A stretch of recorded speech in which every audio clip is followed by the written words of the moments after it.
नमस्कार मित्रांनो, आपण मागच्या व्हिडिओमध्ये 11 फायनल अकाउंट्समधल्या पहिल्या 6 ॲडजस्टमेंट्स बघितल्या. आता आपण त्याच्या पुढच्या ज्या काही 8 ॲडजस्टमेंट्स आहेत ते बघणार आहे. ओके, तर 7वी ॲडजस्टमेंट आहे बॅड डेट्स. बरोबर आहे. तर बॅड डेट्स म्हणजे काय, तर डेटर्सकडनं आपल्याला जी काही अमाऊंट रिसिवेबल असते ती अमाऊंट जर काही कारणांनी आपल्याला मिळाली नाही, बरोबर आहे, म्हणजे आपले पैसे बुडाले, तर त्याला काय म्हणतात, bad debts. Okay, the amount which could not be recovered from debtors is called as bad debts. आता डेटर्सकडनं तेवढे पैसे मिळणार नाहीच आहे आपल्याला, बरोबर आहे. म्हणजे सपोज डेटर्सकडनं आपल्याला 10,000 रुपीज रिसिवेबल होते आणि त्यातले 500 रुपये मिळणार नाही. म्हणजे पहिला इफेक्ट काय येतो, डेटर्समधनं तेवढी अमाऊंट डिडक्ट करायला पाहिजे, सबट्रॅक्ट करायला पाहिजे. सो फर्स्ट इफेक्ट काय येतो, तर डिडक्ट फ्रॉम डेटर्स. डेटर्समधनं तेवढी अमाऊंट मायनस करा, because which is not recoverable. Deduct from debtors, first effect. आणि बॅड डेट्स म्हणजे पैसे बुडाले, हा आपल्या बिझनेसचा लॉस आहे, त्यामुळे त्याचा सेकंड इफेक्ट येणार, profit and loss account debit side.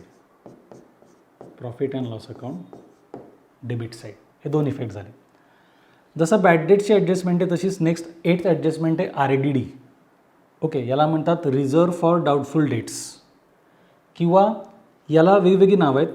याला असं पण म्हणतात reserve for bad and doubtful debts, म्हणजे RBDD, reserve for bad and doubtful debts असं पण म्हणतात. तर याचे दोन इफेक्ट्स हे बॅड डेट्ससारखेच आहेत, फक्त त्याच्यामध्ये डिफरन्स काय, बॅड डेट्स हे आपलं ॲक्च्युअल लॉस आहे की जिथे आपल्याला पैसे मिळणार नाही हे डेफिनेट माहिती आहे. पण RBDD किंवा RDD म्हणजे काय, it is the provision, it is the reserve. म्हणजे आपल्याला अशी शंका आहे की काही डेटर्सकडनं आपल्याला पैसे मिळू शकणार नाहीत, म्हणून आपण 1%, 2%, 3% त्याची प्रोव्हिजन करतो, म्हणून त्याला म्हणतात रिझर्व फॉर डाऊटफुल डेट्स किंवा प्रोव्हिजन फॉर डाऊटफुल डेट्स. म्हणजे ही ॲडजस्टमेंट विचारताना तुम्हाला वेगवेगळ्या प्रकारे विचारू शकतात, RDD, RBDD, reserve for doubtful debts, reserve for bad and doubtful debts किंवा provision for bad and doubtful debts. अशा वेगवेगळ्या पद्धतीने ॲडजस्टमेंट विचारू शकतात. मिनिंग एकच आहे की आपल्याला अशी शंका आहे की काही डेटर्सकडनं आपल्याला पैसे मिळणार नाहीत, म्हणून त्याचे आपण प्रोव्हिजन करतो. आणि ह्याचे इफेक्ट जे आहेत ते दोन्ही इफेक्ट सेम मगासारखेच. पहिला इफेक्ट डिडक्ट फ्रॉम डेटर्स आणि दुसरा इफेक्टसुद्धा प्रॉफिट अँड लॉस अकाउंटच्या डेबिट साईडला. आता त्याच्याच पुढची ॲडजस्टमेंट परत एकदा डेटर्सशी रिलेटेड आहे, provision for discount on debtors. म्हणजे बॅड डेट्स हा ॲक्च्युअल लॉस झाला, RDD ही प्रोव्हिजन झाली की कदाचित पैसे बुडू शकतात. आणि provision for discount on debtors म्हणजे काय, तर आपल्याला डेटर्सकडनं पैसे रिसीव्ह होताना कदाचित आपल्याला त्यांना डिस्काउंट द्यावा लागू शकतो, कदाचित, त्यामुळे ती प्रोव्हिजन आपण करतो. मग आपण डेटर्सला जर डिस्काउंट दिला, it means discount allowed to debtors, तर तो आपला लॉस होतो आणि तेवढी अमाऊंट डेटर्सकडनं आपल्याला कमी मिळणार. अगेन याचे दोन्ही इफेक्ट सेम आहेत, मगाशी जसे होते तेच. डिडक्ट फ्रॉम डेटर्स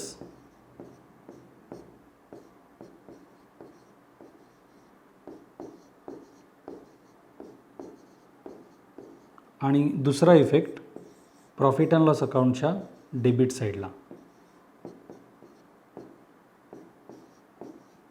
डेबिट साईडला म्हणजे बॅड डेट्स, RDD आणि provision for discount on debtors हे तिन्हीच्या बाबतीत इफेक्ट सेम आहेत. Deduct from debtors, profit and loss account, debit side, हे लक्षात ठेवायचं. आता ह्या पुढच्या ॲडजस्टमेंट्स आपण बघूयात. ह्याच्यामध्ये 10th ॲडजस्टमेंट आहे provision for discount on creditors. जसं provision for discount on debtors होतं तसं provision for discount on creditors आहे. म्हणजे क्रेडिटर्सला अमाऊंट पेड करताना आपल्याला कदाचित डिस्काउंट मिळू शकतो, बरोबर आहे, म्हणून ती प्रोव्हिजन करतो आपण. मग आपल्याला जर डिस्काउंट मिळणार आहे तर तो झाला डिस्काउंट रिसिव्ड, तो आपला इन्कम आहे, आणि तेवढी अमाऊंट आपल्याला क्रेडिटर्सला कमी पे करायची. मग त्याचे दोन इफेक्ट्स काय आहेत, तर पहिला इफेक्ट आहे डिडक्ट फ्रॉम क्रेडिटर्स, कारण क्रेडिटर्सला तेवढी अमाऊंट आपण कमी पेड करणार. So deduct from creditors. आणि ह्याचा दुसरा इफेक्ट, आपल्याला डिस्काउंट मिळाला, डिस्काउंट रिसिव्ड आहे, तो आपला इन्कम आहे, त्यामुळे दुसरा इफेक्ट आपण देणार profit and loss account credit side. Okay. Next adjustment आहे goods taken by proprietor for personal use.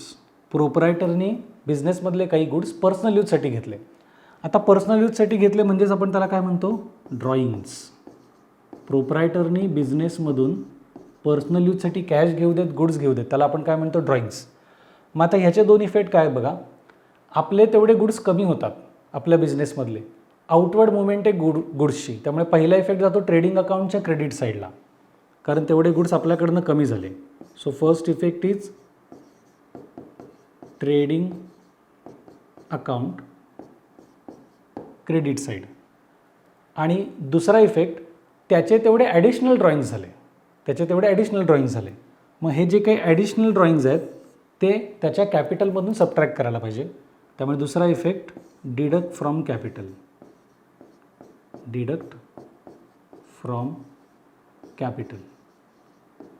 म्हणजे सपोज आपल्याला प्रॉब्लेममध्ये ट्रायल बॅलन्समध्ये ड्रॉइंग्स दिलेले आहेत, तर ट्रायल बॅलन्समधले ड्रॉइंग्स कॅपिटलमधनं सबट्रॅक्ट होणारच. आणि ॲडजस्टमेंटमध्ये जर तुम्हाला दिलं असेल की त्यांनी 500 रुपीजचे 1000 रुपीजचे गुड्स पर्सनल यूजसाठी विड्रॉ केले, तर दुसरा इफेक्ट म्हणून पुन्हा कॅपिटलमधनं जे काही अमाऊंटचे गुड्स विड्रॉ केलेत ते परत सबट्रॅक्ट होतील. ह्याच्यामध्ये एक पॉईंट असा आहे, हा जो फर्स्ट इफेक्ट मी तुम्हाला लिहून दिला आहे ट्रेडिंग अकाउंट क्रेडिट साईड, याचा एक अल्टरनेटिव्ह इफेक्ट आहे. एक तर ते ट्रेडिंग अकाउंटच्या क्रेडिटला लिहितात किंवा ट्रेडिंग अकाउंटच्या डेबिट साईडला जे परचेस आहे त्यातून ते सबट्रॅक्ट होतं. त्यामुळे इथे त्यांनी लिहून दिलेलं आहे बघा, or deducted from purchase account. मग आयदर तुम्ही ट्रेडिंग अकाउंटच्या डेबिटला परचेसमधून सबट्रॅक्ट करा किंवा ट्रेडिंग अकाउंटच्या क्रेडिटला सेपरेट लिहा. पण शक्यतो ट्रेडिंग अकाउंटच्या क्रेडिटला सेपरेट लिहिलं तर इझी पडतं, म्हणून आपण तो इफेक्ट कन्सिडर करणार आहे. तर आपण पुढचे ॲडजस्टमेंट बघूयात. लास्ट 3 ॲडजस्टमेंट पुढचे ॲडजस्टमेंट आहे गुड्सशी रिलेटेडच, goods distributed as free sample. तर आता कुठलाही बिझनेस त्याच्याकडचे असलेले जे प्रोडक्ट्स असतात ते फ्रीमध्ये डिस्ट्रीब्यूट करतात. त्याचा बेसिक एम काय असतो, तर ॲडव्हर्टिजमेंट करणं. ओके. आता इथे पुन्हा एकदा जे काही गुड्स आपण फ्रीमध्ये डिस्ट्रीब्यूट करणार आहोत, म्हणजे तेवढ्या अमाऊंटचे गुड्स आपल्या बिझनेसमधनं जाणारे गुड्सची आउटवर्ड मुवमेंट आहे. बिझनेसमधनं गुड्स जात आहेत, त्यामुळे पहिला इफेक्ट ट्रेडिंग अकाउंटच्या क्रेडिटला.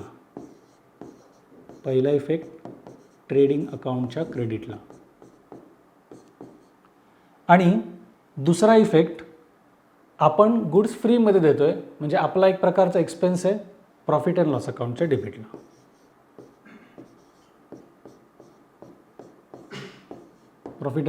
डेबिट साईडला. हा जो पहिला इफेक्ट आहे ट्रेडिंग अकाउंटच्या क्रेडिट साईडला, याचा अल्टरनेटिव्ह इफेक्ट परत तोच आहे जो मगाशी आपण बघितला, की ट्रेडिंग अकाउंटच्या क्रेडिटला लिहिण्याच्या ऐवजी परचेसमधनं आपण डिडक्ट पण करू शकतो, असा पार्ट झाला. आता लास्ट 2 ॲडजस्टमेंट जे प्रोप्रायटरच्या कॅपिटल आणि ड्रॉइंगशी रिलेटेड आहे. पहिला म्हणजे second last adjustment interest on capital. प्रोप्रायटरनी बिझनेससाठी जे काही कॅपिटल दिलेलं आहे त्याच्यावर बिझनेसनी त्याला कॅपिटलवरचा इंटरेस्ट पेएबल आहे. तो इंटरेस्ट ऑन कॅपिटल म्हणजे that much amount is payable to proprietor. Okay. त्यामुळे पहिला इफेक्ट असतो add in capital. For example, suppose प्रोप्रायटरचं कॅपिटल आहे 1 लाख रुपीज आणि त्याला त्याच्यावर 1000 इंटरेस्ट पेएबल आहे, तर त्याला जेवढी अमाऊंट कॅपिटलची पेएबल आहे 1 लाख, त्याच्यामध्ये 1000 ॲड होतील, because that much amount is payable by the business to the businessman. आणि बिझनेसच्या दृष्टीने हा एक्सपेंडिचर, त्यामुळे दुसरा effect profit and loss account debit side.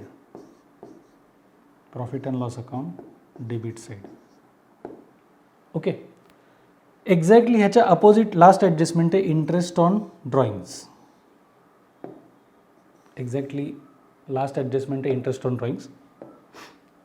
म्हणजे प्रोप्रायटरनी पर्सनल यूजसाठी जे काही गुड्स विड्रॉ केलेले आहेत त्याला ड्रॉइंग्स म्हणतो आपण, किंवा अमाऊंट विड्रॉ केली त्याच्यावर इंटरेस्ट चार्ज करायचा आहे.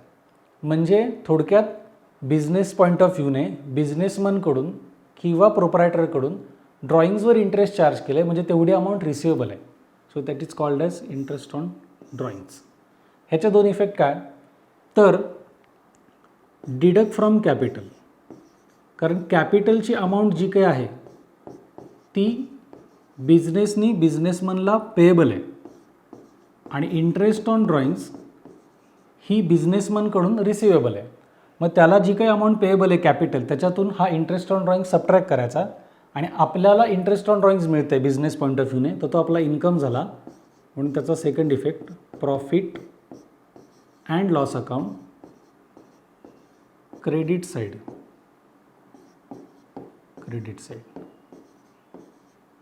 ओके. तर आपण रिमेनिंग जे काही 8 ॲडजस्टमेंट्स होत्या त्या आपण ह्या व्हिडिओमध्ये बघितल्या. हे जे काही शॉर्टमध्ये मी इफेक्ट्स लिहून दिलेले आहेत ते तुम्ही त्याच पद्धतीने पाठ केलं तर ते सोपं जाईल. आणि त्याचा कन्सेप्ट जो आपण बघितला की तिथे इफेक्ट का जातो, कशामुळे जातो, तर ते लक्षात ठेवलं तर आपल्याला प्रॉब्लेम करताना आणखीन सोपं जाईल. इथपर्यंत समजलं, काही डाऊट असेल तर तुम्ही मला व्हॉट्सअप करू शकता, मेसेज करू शकता आणि विचारू शकता. ओके. ह्याच्या पुढचा जो पार्ट आहे की आपण ॲक्च्युली प्रॉब्लेम कसा सोडवायचा ते आपण पुढच्या व्हिडिओमध्ये बघूया.